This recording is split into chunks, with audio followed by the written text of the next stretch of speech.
और भाई कैसा चल रहा है? बस बढ़िया, बहुत ठंडा है। हाँ। सुबह 4 बजे आँख खुल गई। ये मस्ती ले रहा है। ये मस्ती ले रहा है भाई। और ये हम जा रहे हैं चाय पीने। चाय लवर। चाय पिला दो तो। तू तो पी भी गया फिर भी दोबारा पीने हैं? दोबारा पीने? दोबारा पी लेते, क्या दिक्कत है। सही है। तो आज का अपडेट ये है कि हम सुबह 4 बजे उठ गए थे। रात को सोए तो 11:30-12 बजे थे, पर नींद नहीं आ रही थी। तो फिर सर दर्द हो रहा था कि बस ज़बरदस्ती लेटे हुए हैं, तो मैं कहा उठ जाते हैं।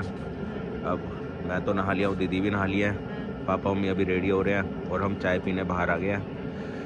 ठंडा मौसम है, मज़ा आ रहा है। और अभी सारी सड़क खाली पड़ी है और मंदिर में आरती हो गई है, और इसके बाद अब हम मंदिर में दर्शन करने जाएंगे। चलो बस। और तेरी देसी लुक? क्या मेरी देसी लुक? ये दीदी की लुक है, देख रहे हो, नहाते ही आ गई चाय की शिकारी। नशे करने सस्ते नशे करते हैं हम। तो अब हम जा रहे हैं मंदिर दर्शन करने के लिए। पर ये रात वगैरह मुझे नींद नहीं आ रही, अब उठ के नहीं राजी हो। जय सालेश्वर बालाजी की जय सालेश्वर बालाजी की जय हो, जय हो। पापा जय सालेश्वर बालाजी की जय हो।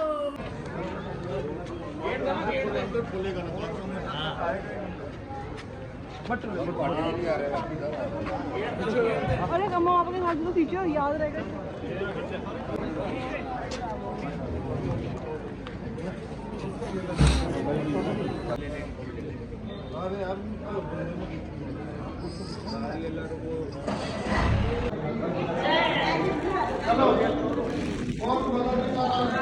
जय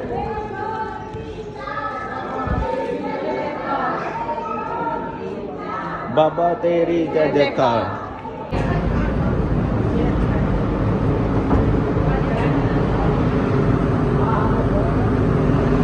पापा कैसे रहे दर्शन? बहुत बढ़िया, बहुत मजा आया। जय बालाजी महाराज की, बालाजी महाराज की जय। आज पापा का जोश है ये। टाइम से और अच्छे तरीके से हमारे दर्शन हो गए हैं, और अब हम इसके बाद जा रहे हैं जानकी माता मंदिर। एक बार वहाँ दर्शन करके फिर हम वापस चंडीगढ़ के लिए निकलेंगे। कितनी दूर है पापा यहाँ से जानकी माता मंदिर? यही 1 किलोमीटर। 1 किलोमीटर ही है, तो पैदल चल लेते फिर।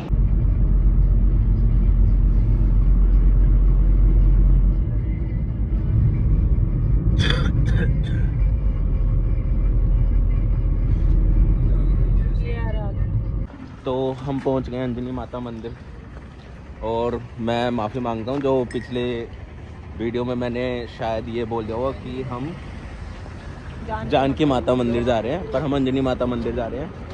जानकी मंदिर भी है। पहले अंजनी चलते हैं।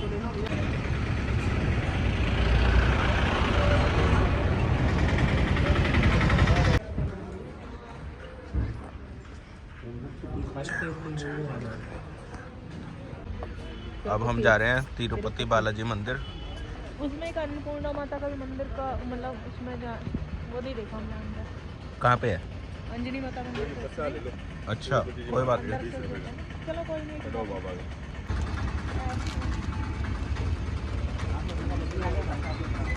परी ने क्या लिया अपने दोस्तों के लिए? ये ब्रेसलेट। परी अपनी दोस्ती पूरी निभा रही है। हाँ।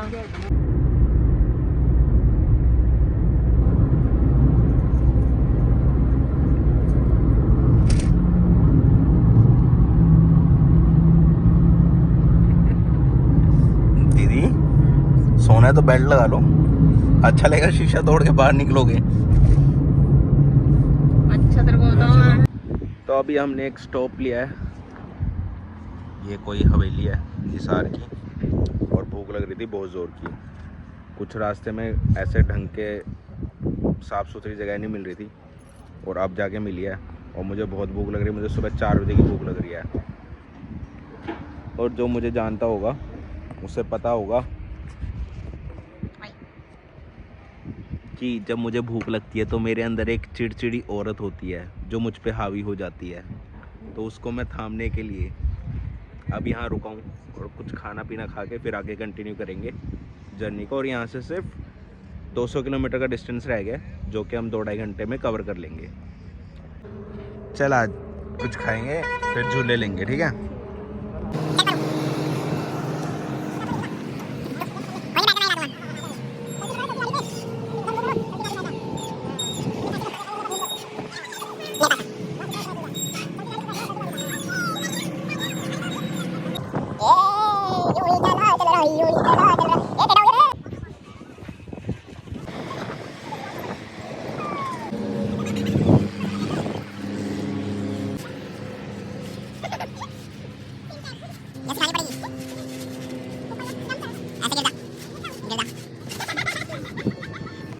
तो हमने मंगवाई है दाल, ये क्या था, मशरूम। एक कटोरी चम्मच से और ले लो ना, कटोरी पड़ी है। और परी का भी खाना रह गया ना। परी ने क्या मंगवाया है?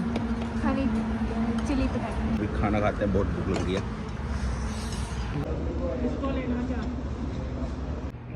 कोई वाइट कलर की गैलरी सी खुली, कुछ संगमरमर का पत्थर लगाओ, मतलब टाइल्स की जगह, और वाइट कलर की। हाँ, बीच में एक मंदिर बनाएंगे एंट्री पे, क्या मज़ा आएगा। क्या कहते हो पापा? मैं तो तैयार हूँ। मंदिर तो चलो बिसाड़े में तो तेरा अच्छा जितना है। पैसा हम वहाँ लगाएंगे ना, उससे तो बेस्ट बन जाएगा। अरे कुछ नहीं रखा नोएडा में। और परी को तो स्कूल पापा छोड़ ही देते हैं, कभी मैं छोड़ दिया, और तेरे बच्चे होंगे तो आगे उनको भी ऐसे छोड़ दिया करेंगे, बस बात खत्म। परी छोड़ दिया करेगी मेरे बच्चों को। गाँव पी लेंगे तो ये चाय बहुत टेस्टी है। इस चाय में लौंग, इलायची डाल काली मिर्च काली मिर्च नहीं एकदम टेस्टी है, दी खाना बेस्ट। टेस्टी था यहाँ का। हिसार की हवेली दी बेस्ट, खाना बहुत टेस्टी। मुझे लगता है वो जो हमने उधर की हवेली में खाना खाया उससे बेस्ट ही है ना? हाँ, उससे तो अच्छा था। बहुत ज्यादा। हमारा खाना तो देखो बहुत अच्छा था, बस परी के साथ पोपट हो गया। कच्चे आलू थे, मतलब परी ने हनी चिली पटाटो मंगवाया था, वो चब भी नहीं रहे थे। चब छोड़ो, चम्मच से टूट नहीं पा रहे थे वो। पहले वो ठंडे थे, फ्रिज से निकाले हुए, फिर उन्हें दोबारा गर्म करवाए, उसके बाद भी उसका कुछ बना नहीं, और परी सब कुछ खा गया। परी गुड। अभी चाय पी रहे हैं। फिर पापा, क्या आप अमृतसर चलना चाहोगे अगले हफ्ते? अगले हफ्ते अमृतसर जाएंगे, अमृतसर घूम के आएंगे। क्या अभी भी आपका जोश उतना ही हाई है जितना जोश कल था? बरकरार है, जोश हाई है। तो जोश का पापा का हाई होना जरूरी है। बिल्कुल बात पापा सच, के जैसे जाने सीधी सी बात है। बहुत ही सच्चाई वाली बात है ये। जोश तो जब भी हाई रहेगा। पापा का जोश हाई रहना बहुत ज़रूरी है। अब इसके साथ हम यहाँ से चाय पी के थोड़ी देर खेल कूद कर फिर हम चंडीगढ़ निकल रहे हैं। भाई साहब, जो नींद आई है ना, मैं शाम को 5 बजे हम घर पहुँच गए थे, और जब हमने लंच करा, जब हमने खाना खाया, उसके बाद जो मेरे को नशा हुआ नींद का, बड़ी मुश्किल से मैंने यहाँ जो 150-200 किलोमीटर का डिस्टेंस पड़ा था वो कवर किया, और घर आते ना आओ देखा ना ताव देखा, और सो गया। अब 2-3 घंटे की नींद पूरी करके मैं उठाऊँ। घर वाले मेरे ख्याल से इस टाइम पे सो रखे हैं, रात के 9:30-10 बज रहे हैं, और अभी मुझे बाहर जाना है। तो सोचा बाहर जाने से पहले इस ब्लॉग को एंड कर दूं, क्योंकि आगे मैं कंटिन्यू नहीं कर पाऊँगा आज का ये ब्लॉग। और कुछ शेयर करना चाहता था, एक स्टोरी, जैसे कि मैंने आपको बताया कि खाटू श्याम जी को हारे का सहारा बोलते हैं। तो ज़िंदगी में अगर कोई भी बहुत ज़्यादा दुख आता है किसी पे या कष्ट आता है, तो उसको अगर कभी सहारा चाहिए होता है, तो ऐसा माना जाता है कि उसे एक बार खाटू श्याम जी के पास जाना चाहिए, और वो आपकी हेल्प करते हैं, आपकी मदद करते हैं, आपका सहारा बनते हैं। सच बताऊं तो हाँ, मैंने लोगों को मानते हुए देखा है, पूछते हुए देखा है, बट मुझे ज़्यादा कुछ पता नहीं था पिछले साल तक। मुझे ये पता था कि हाँ, एक ऐसी एक जगह है जहाँ पे बहुत ज़्यादा मान्यता है राजस्थान के अंदर, बट मुझे ज़्यादा कुछ पता नहीं था, अगर सच सच बताऊँ। लास्ट टाइम मैंने जाने का सोचा कि एक बार जाता हूँ। लास्ट ईयर कुछ चीज़ें चल रही थी, 2-3 चीज़ें थी जिसकी वजह से मैं बहुत परेशान था। तो ये मतलब किस्मत की बात लगा लो कि सेम ही टाइम के आसपास की बात थी। अभी नवंबर एंड चल रहा है, तो मे बी अक्टूबर एंड होगा या नवंबर स्टार्टिंग होएगी जब मैं लास्ट टाइम गया था। तो मैंने एक अलग सी वहाँ पे एक पावर फील करी थी। जनरली मुझे ऐसा नहीं है कि हर जगह मुझे कोई वो पावर फील होती है, बहुत ही लिमिटेड जगहों पे होती है। एक तो मेरा स्ट्रॉन्ग बिलीफ महादेव जी के ऊपर है, एंड सेकंड हमारे यहाँ पंचकुला में मनसा देवी माता का मंदिर है जहाँ मेरे कुछ स्ट्रॉन्ग बिलीव्स हैं। एंड मैं यहाँ गया तो वही सेम वाइब्रेशन, वही सेम पावर्स मुझे फील हुई थी। बहुत सारे लोगों का बहुत स्ट्रॉन्ग बिलीफ है खाटू श्याम जी के ऊपर, और काफ़ी लोगों की हेल्प भी की है, सहारा भी बना है, काफ़ी लोगों की साथ खड़े हैं, काफ़ी लोगों की मदद करी है। तो ये सब चीज़ें हैं। उसके बाद जब मैं गया था, फिर मैं कुछ ऐसी चीज़ मांग के लाया था, कुछ ऐसी चीज़ मांगी मैंने कि ऐसा हो जाए। अब क्या मांगा वो तो नहीं मैं बता सकता, बट हाँ कुछ मैं मांग के लाया था कि चलो ठीक है, आप मुझे इस तरीके से कर दो, मुझे अपना बना लो। पर ऐसा कुछ हुआ नहीं, काफ़ी टाइम हो गया इन चीज़ों को। फिर उसके बाद मेरे घर वालों का भी प्लान बना था कुछ 5-6 महीने बाद, तो वो भी गए थे, बट उस टाइम मैं नहीं गया था। रीज़न बीइंग कि जो चीज़ मैंने चाही थी वैसा कुछ हुआ नहीं।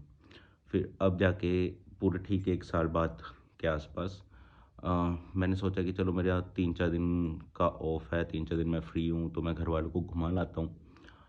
तो ऐसा कोई स्ट्रॉन्ग वो नहीं था, बस ये था कि चलो घर वालों को मैं ऐसे एक फैमिली ट्रिप सा हो जाएगा छोटा सा। तो अब जो ये प्लान बना था, बहुत ही सडन प्लान बना था कि निकलते हैं।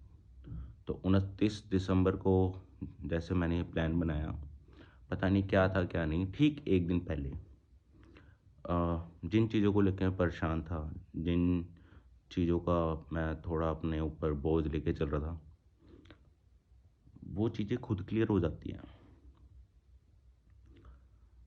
पता नहीं मतलब क्या महाराज जी का क्या वो था, आशीर्वाद था या कुछ भी कह लो, कि उन्होंने सोचा कि तू क्या चीज़ें मांगने आया था मेरे पास, और ले तुझे मैं ये कुछ चीज़ें सामने ला के देता हूँ। और वो सामने आई तो मुझे समझ ही नहीं आया। मेरे को लगा अच्छा, मतलब मेरे को जो जाना था नॉर्मल तरीके से कि हाँ चलो बस एक फैमिली ट्रिप के लिए जाना है, अब मैं जा रहा हूँ उनको थैंक यू करने, ठीक 1 साल बाद। कि जैसा मैं सोचा था वैसा नहीं था, जो मैं अपने दिमाग में लेके चल रहा था वैसा कुछ भी नहीं था। सब कुछ बहुत टोटली अलग चीज़ें थी, बहुत टोटली डिफरेंट थी। तो अब मैं उनको थैंक यू करके आया हूँ। जो मुझे एक चीज़ समझ आई है कि आपके लिए बहुत ज़्यादा ज़रूरी है वो लाइफ में है कि आपको पेशेंस रखने बहुत ज़रूरी है। कुछ चीज़ें आपके साथ, आपके सामने खुद आएंगी, आपके साथ आएंगी, इस तरीके से नहीं तो उस तरीके से, इस वे में नहीं तो दूसरे वे में, पर आएंगी ज़रूर। बस आपको पेशेंस रखने की ज़रूरत है। तो वही चीज़ मेरे साथ हुई है यहाँ पे। बाकी मुझे एक चीज़ तो समझ आ गई है कि गेहूं के साथ गुण पिसता है, और आगे को लाइन बनती है वो मैं, किसी को जाननी हो पूछनी हो मुझे पर्सनली पूछ लें। और इसके साथ मैं एक अपडेट देना चाहता हूँ कि ये जो पूरा महीना है मेरा काफ़ी अच्छा जाने वाला है, काफ़ी कुछ करने वाला हूँ मैं इस महीने में, और काफ़ी जगहों को के जगहों पे जाने वाला हूँ। तो मेरे साथ बने रहिएगा, और अगर ये वीडियो अच्छी लगी हो लाइक करिए प्लीज़, सब्सक्राइब कीजिए और शेयर कीजिए। और रही बात हाँ कोलैबोरेशन वाली, तो मैं आपको एक बात बताता हूँ कि कोलैबोरेशन हो चुका है, मीटिंग हो चुकी थी, बट जैसा कि मैंने बोला कि जब तक 500 सब्सक्राइबर का एक मैं टारगेट लेके चल रहा हूँ, जिसमें अभी भी आई बिलीव 80 सब्सक्राइबर कम होंगे आसपास। अगर वो पूरे हो जाते हैं तो मैं वो वीडियो अपलोड कर दूंगा। ऐसा नहीं है कि मैं सिर्फ हवा में बात करता, कोलैबोरेशन हम कर चुके हैं ऑलरेडी। बस 500 सब्सक्राइबर चाहिए मेरे को। इसी साथ मैं ये ब्लॉग ख़त्म करता हूँ, ये वीडियो ख़त्म करता हूँ। अपना ध्यान रखिएगा। जय श्री राम।